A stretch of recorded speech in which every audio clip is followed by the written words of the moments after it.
Hey now, it is Sunday, May 19th. We are on the second Johnson, Judy Johnson. Theoretically, his name was William Johnson, so maybe he should come last Johnson. Doesn't matter. A lot of Johnsons. Anyways, William Judy Johnson was a spectacular hitter in the Negro Leagues. He batted 300, he batted 400.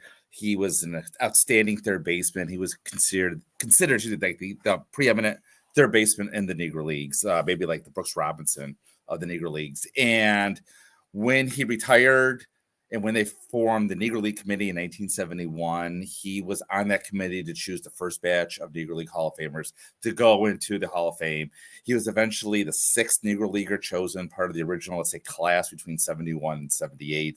And the reason possibly why they had to wait so long was because of the fact that he was on the committee. They made him get off the committee because he couldn't vote for himself. He stepped down. So he was the sixth person inducted, I believe 1975. And fortunately for collectors, he was great through the mail. I mean, he's passed away in 1989, stopped signing in 1988 due to a stroke. But between 74 and 88 or 75, when his election was, like, he was almost automatic through the mail. He would go to the ceremonies every year as long as he could, from what I've been told. So not a rare autograph at all.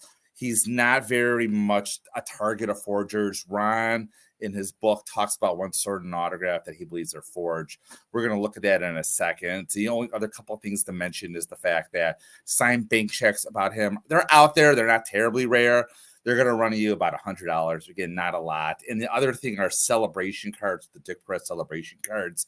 Even though they came out while he was still alive, because of the stroke, he didn't sign any of them. So if there's a celebration card out there, it's 99.9% fake. So that's enough about Judy Johnson, talking about him. Let's look at the autograph analysis of Judy Johnson.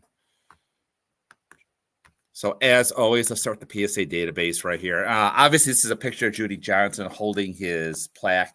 Usually the Judy Johnson, when he signs it, is not this spread out between the Judy and the Johnson. What is common, especially later in life, is a lot of shakiness, a lot of planes. He didn't sign on a nice level plane. Again, he lived to about 90 years old, and he was signing a lot in the 80s, which he was in his 80s. So you expect to see a lot of shakiness. Again, everything will be signed Judy Johnson except for official documents with William Johnson.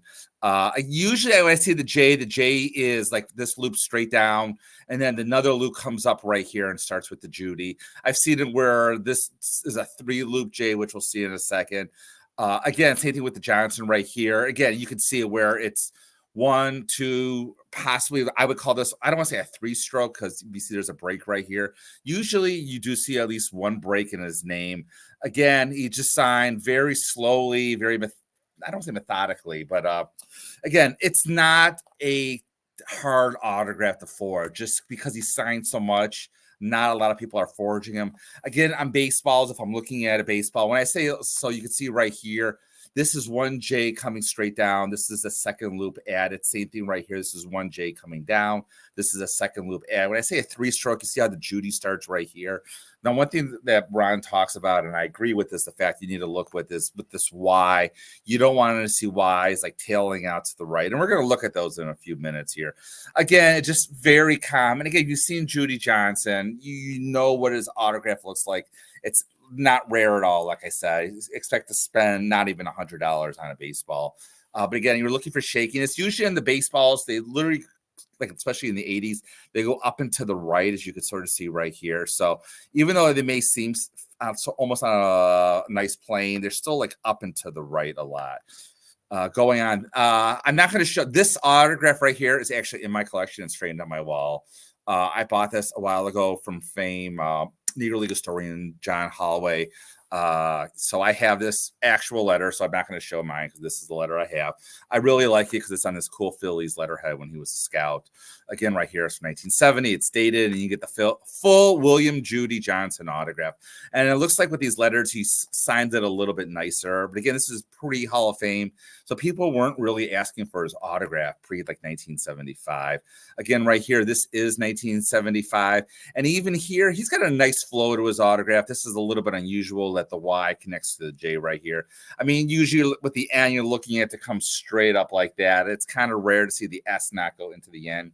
Usually when I see it, it's going in. But again, It's real. There's no question it's real. So this is again Hall of Fame signed baseball. It's tough to date exactly when. This is probably earlier though when he got inducted. And even then you can see right here the J comes down. It's a 2-stroke J right here, comes around. This is pen comes off the paper. Same thing right here. There's a break really between the J and the Johnson. Again, it's kind of a little unusual at the end doesn't come straight up. But again, this autograph is very good. And again, let's talk about the Y does not tail out. You're not going to see anything on PSA's database where the Y tails out. Again, this is nice to see right here in 1981. Again, you can see right here 2-stroke J, but a 1-stroke J here. That's possible. Like I said, he wasn't terribly consistent. It's just a nice, neat autograph. Again, you're going to see no Y coming to the back right here. So again, this is another baseball sign at the Hall of Fame.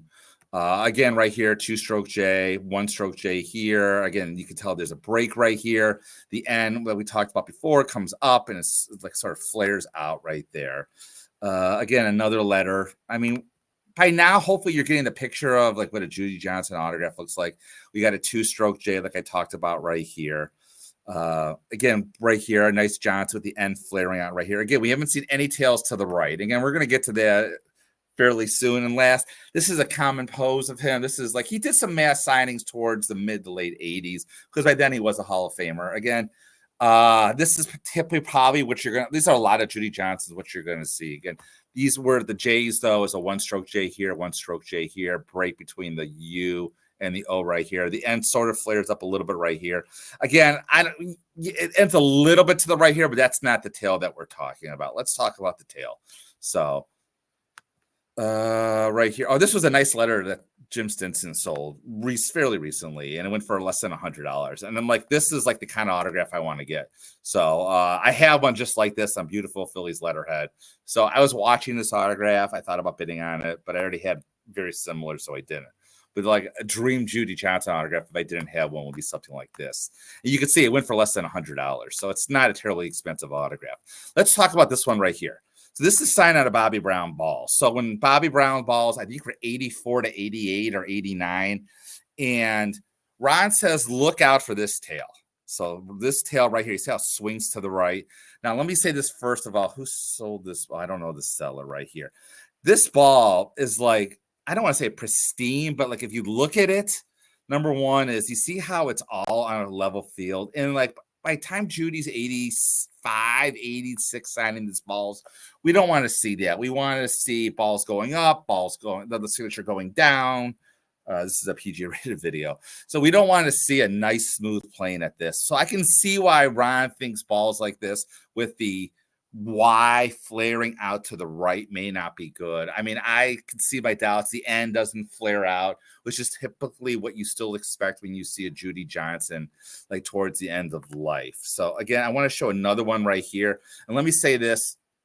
Jim Stinson sold this. Jim Stinson is one of the greatest dealers in the history of like baseball autographs. So, but like this ball right here, I can see why like Ron would say no good.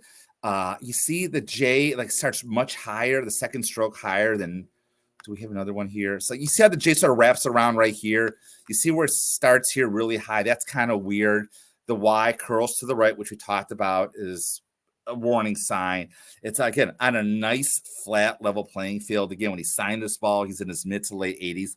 This is a pretty neat ball. And it's kind of weird to me as well. Do you see how the J goes to the H, comes down?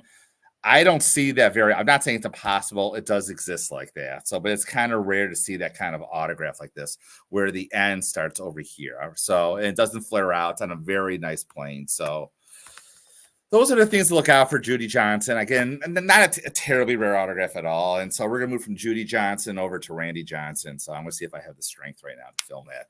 But until then, thanks always for watching and keep collecting.